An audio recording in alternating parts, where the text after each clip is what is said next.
It looks like another picture-perfect summer day in Columbus. But look just a little closer and you'll see the marks of the worst flooding in Indiana in nearly a century. Creeks and riverbeds show the damage from high waters covering the area.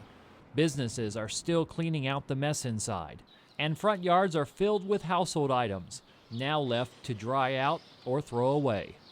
Pastor Wes Jones was just as stunned by the rising waters as the rest of the townspeople, and he's been coordinating relief work ever since. The water was above the railing on the bridge behind me.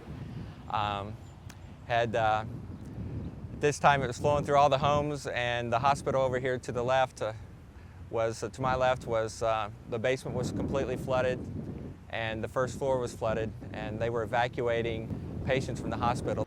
And now that hospital is barely operating from mobile facilities in the parking lot. But the long-term effect of the flood is not as obvious. Home by home, family by family, rooms and possessions destroyed, and a very long process of rebuilding. All right. Yeah, nice to meet you. Yeah, absolutely. It's awesome. This need is what brought a team from College Wesleyan Church in Marion to Columbus, volunteering to do the little things. At one home, a day of drywalling a basement that was full of water just 3 weeks ago. Well, I like the idea that I can do it with my wife and son. I thought that was fun for us to be able to do something for other people together.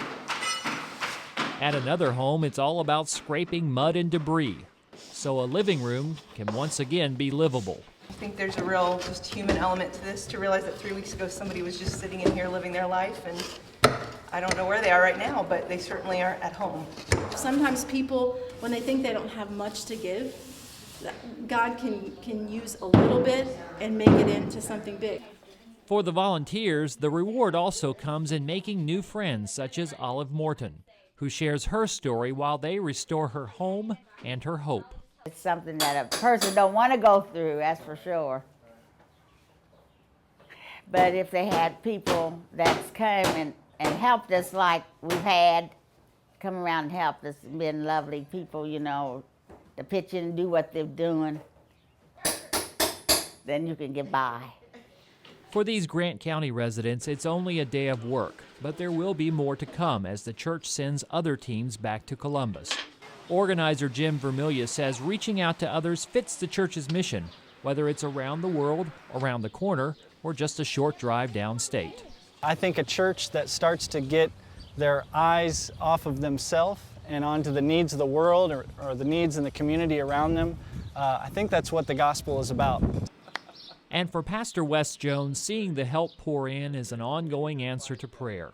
He says the biggest difference in Columbus will be made when people make connections with people.